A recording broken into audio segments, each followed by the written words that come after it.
Called my boy. I said, hey, we got to make this movie together. We had great success on our last film, Inside Man, and this was a natural fit. He doesn't rush. He doesn't chase. Denzel watches, then chooses. And once he gives you his respect, he doesn't take it back. Cicely Tyson, Ed Zwick, Spike Lee, Carl Franklin, Alan Nirop. For over 4 decades, Denzel Washington has shaped the emotional weight of cinema, commanding silence, raising the bar, and never blinking under pressure.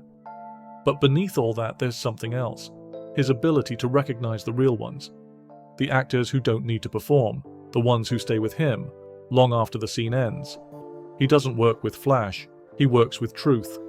Training Day, Malcolm X, Fences, The Equalizer.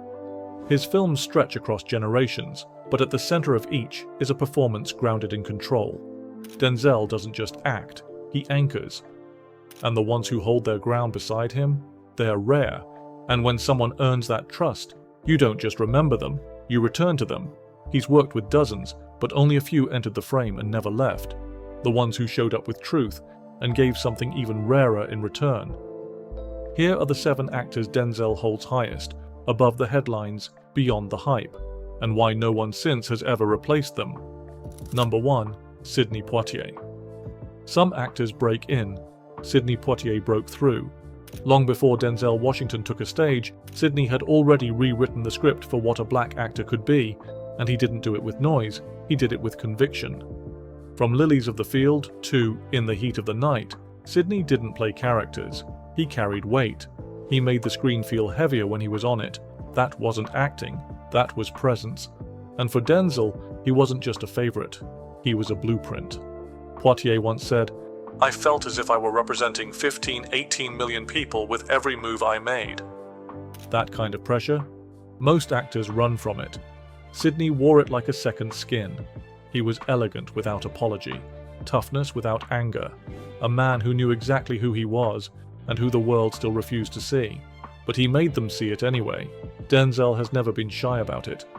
When he won Best Actor in 2002, he looked at Poitier in the front row, not the crowd, not the camera, and said, "I'll always be chasing you, Sidney." It wasn't a soundbite, it was a promise. They didn't share a film, but their bond, you can see it in every frame Denzel's ever shot. The calm, the command, the refusal to pander. That's Sidney's echo. On the set of Training Day, when Denzel played a character drenched in chaos, he still anchored it in something real, something earned. That balance between fire and control, that's Poitier's shadow. Denzel once explained it like this. Sidney opened a door, and instead of walking through it, he held it open for the rest of us, and Sidney knew it. You could see it in the way he spoke about Denzel, like passing the torch didn't feel like a loss. It felt like a continuation. When Poitier was honored at the AFI Life Achievement Ceremony, he singled out Denzel, not just as an actor, as a man. Because Sidney didn't believe in image, he believed in legacy. And in Denzel, he saw someone who wasn't just chasing roles, he was chasing responsibility. He said, "It's not what you play, it's how you carry the weight of what you play." They met many times, but the respect between them, it never aged, it never changed. It was quiet, it was fixed, it was earned. When Sidney passed in 2022, Denzel didn't release a long tribute. No speeches, no headlines, just a quiet moment, and a few words that said everything. Sidney was a giant.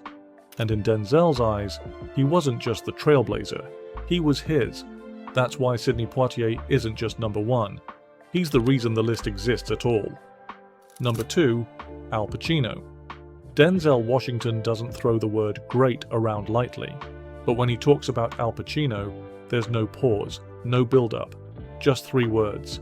He's the best. Their styles are different, their energy couldn't be more opposite, but the respect between them, it's loud, and it runs deep. Denzel doesn't just admire Pacino's performances, he sees the obsession behind them. Pacino doesn't chase applause, he empties himself into the role until there's nothing left. Denzel once said, "When I watch Al, I don't see performance, I see commitment, every time." The first time Denzel saw Dog Day Afternoon, he was still in college. Pacino wasn't playing big, he was falling apart, holding it together with nothing but voice and eyes. That kind of acting? That wasn't theatre, that was surgery. When Denzel's asked who he studied early on, the answer's always the same. Pacino. Always Pacino. His stillness is louder than most actors shouting. There's a code they both follow.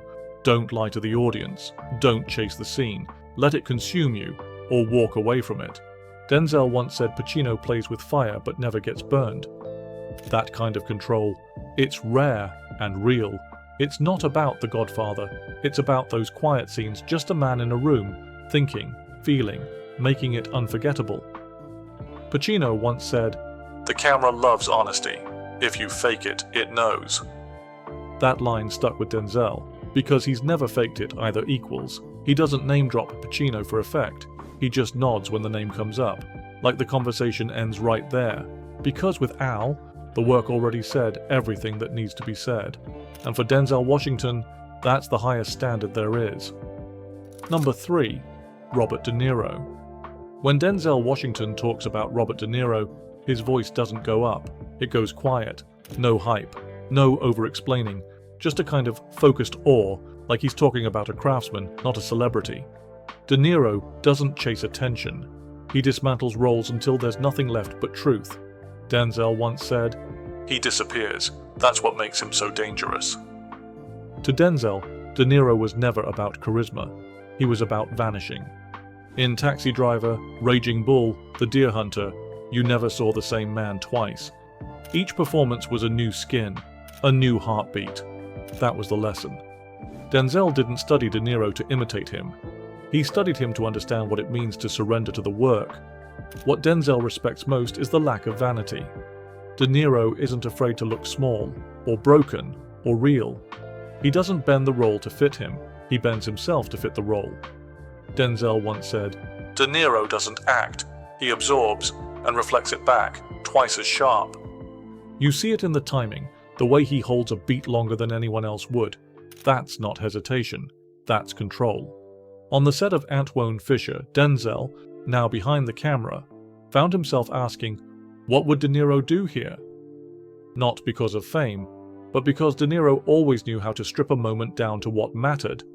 They come from different schools, theater and method, but when it counts, the result is the same, undeniable weight on screen. Denzel has said, "There's a silence to his work, a discipline. You never catch him acting." That's why De Niro made the list, because he doesn't chase the scene, he lets it rise to meet him, and Denzel never forgot that. Number 4. Viola Davis. Denzel Washington doesn't use the word force lightly, but when he talks about Viola Davis, that's the word he always comes back to. Not actress, not performer, a force. He once said, "You don't act with Viola, you survive next to her." The first time they shared the screen was Fences, but it felt like they'd been building toward that moment for years. No warm-up, no easing in, just two titans stepping into the fire, trusting each other to hold the weight. Denzel didn't have to explain her, he just stepped back and let her burn. In interviews, he's called Viola his most committed scene partner, not just technically, spiritually. She shows up with everything, history, grief, strength, love, and turns it into gold. What Denzel sees in Viola isn't polish, it's power. She doesn't act for approval, she performs for truth. No tricks, no vanity, no shortcuts. As director on Fences, Denzel barely gave her direction. One look, one breath. She already knew. He said, "She doesn't act the lines, she bleeds them." Their respect is mutual. When Viola won her Oscar, she looked at Denzel and said, "You are, and always will be my captain." She wasn't talking about that film. She was talking about the fight, on screen and off. Denzel didn't overshadow her. He stood beside her. Their chemistry doesn't spark. It smolders, grounded, mutual, quietly electric. They both know what it means to be underestimated, and they never let that weight crush the work. Denzel once said, "She's not chasing moments, she is the moment." Off camera, the bond runs deep. No headlines, just real respect. She's not just a favorite, she's proof that greatness doesn't need noise. And when she's in the room with Denzel, you don't get a scene, you get a moment history remembers. Number 5. Meryl Streep. Denzel Washington doesn't compliment easily, and when he does, it's never for show. So when he called Meryl Streep an assassin, it wasn't a joke, it was respect. He said, "She's not an actor, she's an assassin. She cuts you, and you don't even know it." They didn't work together until The Manchurian Candidate, a psychological thriller where their chemistry was cold, sharp, and surgical. But behind the scenes, the admiration was instant. Denzel was both co-star and producer on that film. But with Meryl, there was no managing needed. She came in with the map memorized and the exits already locked. In interviews, Denzel said he had to bring his A game to every scene, not because Meryl was competing, but because she never dropped the ball. What he respects most isn't the technique, it's the consistency. Meryl Streep doesn't miss. From Sophie's Choice to Doubt, she finds the emotional spine of a character and presses on it until something true comes out. Every single time. Denzel once said, "There's nobody like her, nobody, and I mean that." And you can tell, he means it. When most actors get better, they get safer. But Meryl, she got braver. She took risks that didn't always win her awards, but always won her the room. Denzel respects that. The hunger, the courage, the refusal to coast. There's also something else. Something most people miss. Meryl doesn't act like she's better than anyone. She walks on set like she's still proving herself.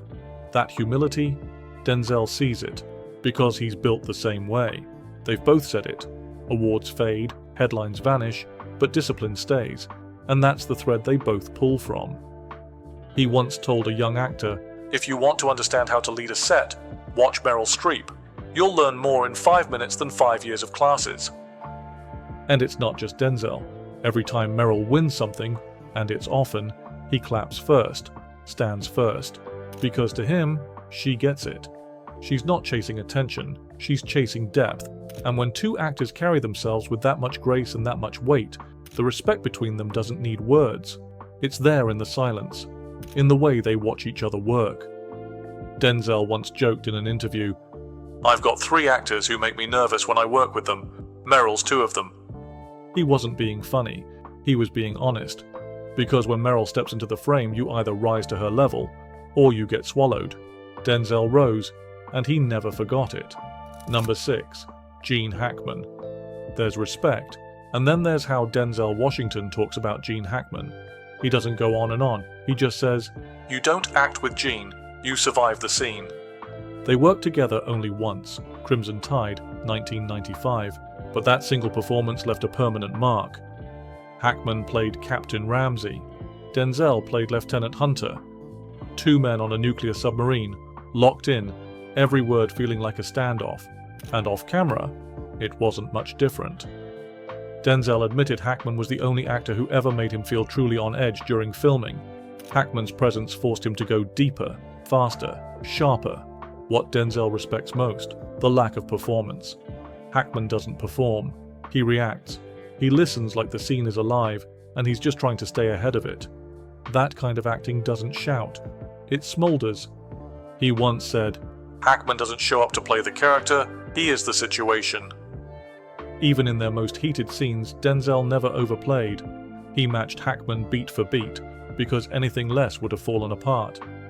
There's a moment in Crimson Tide, no music, no dialogue, just silence and pressure between them. Denzel called it the most intense moment he's ever filmed, and it wasn't even in the script. That's what Hackman brings. He doesn't follow energy, he creates it. They never worked together again, but Denzel never stopped bringing up his name. Whenever he's asked who made him better, Hackman's name always comes up. Not for the movies, not for the legend, but for the discipline. Denzel once said, "He taught me more in 6 weeks than I learned in 6 years." Hackman doesn't chase praise, doesn't do interviews, he just works. And that's what Denzel respects the most. They came from different schools, one theatrical, one raw. But when the camera rolled, there was trust. That role changed Denzel. It taught him how to command without raising his voice, how to let stillness carry danger. Hackman's retired now, but the weight he left behind, still there, still sharp. Number 7. Anthony Hopkins. There's something about Anthony Hopkins that Denzel Washington never forgot.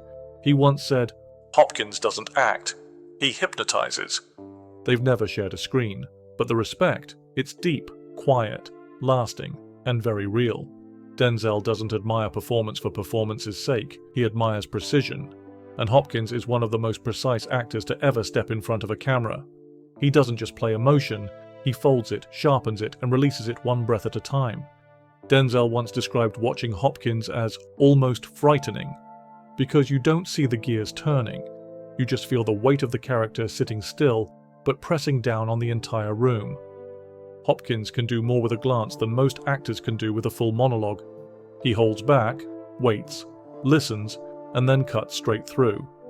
Denzel said, "He makes silence feel like dialogue." There's also a deep sense of command in Hopkins's work, not just authority, but inner life. He plays men haunted by memory, shaped by regret, searching for control. And Denzel sees that, because he's built the same way.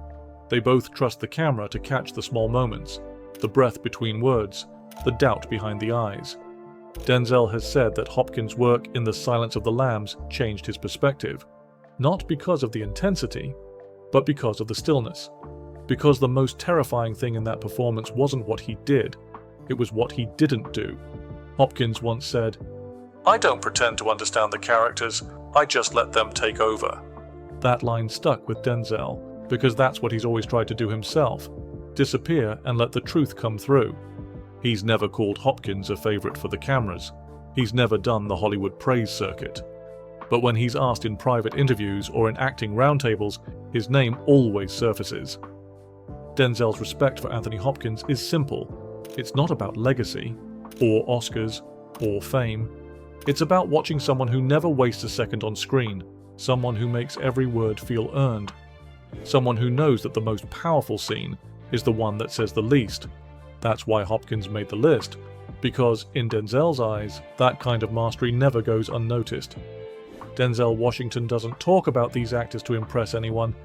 He talks about them because they shaped him, not in a headline way, not in the top 10 list kind of way, but in the quiet moments, the roles he took, the ones he turned down, the way he showed up on set every time after watching them work.